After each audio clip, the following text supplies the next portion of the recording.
চারটি শর্ত যদি কোনো ব্যক্তি কুরবানি করতে গিয়ে চারটি শর্ত মানতে পারে, ওই ব্যক্তির কুরবানি 100% কবুল হয়ে যাবে। সুবহানাল্লাহ। এই শর্তগুলো আমাদের জানা দরকার না?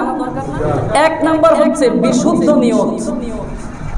আপনি কোন নিয়ত করছেন, কোন নিয়তে আপনি কুরবানি করতেছেন, এই নিয়তটা আপনার পৃথিবীর কোনো মানুষ না জানলেও আল্লাহ কিন্তু ভালোভাবেই জানেন আপনি কোন নিয়তে কুরবানি করতেছেন।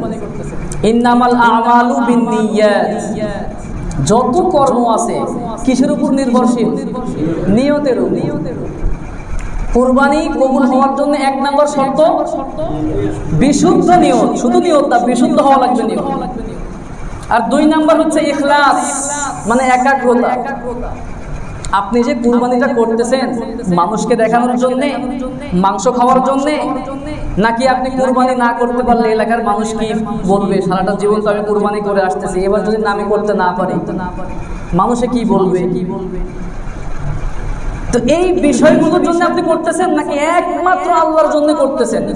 এই ইখলাসটা আপনার থাকা লাগবে।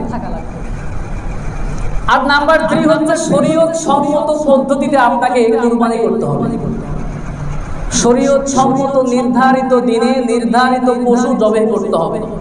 আচ্ছা বলেন, কুরবানির দিন হচ্ছে 10, 11, 12 জিলহজ। আপনি মনে করেন আগে করে দিলেন, কুরবানি হবে? পরে করলে হবে? সুতরাং এই বিষয়গুলো মাথায় রাখতে হবে।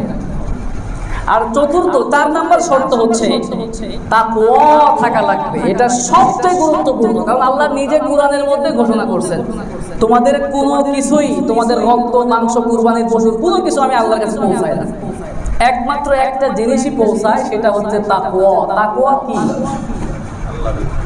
আল্লাহর ভয়। আল্লাহর ভয়টা কি?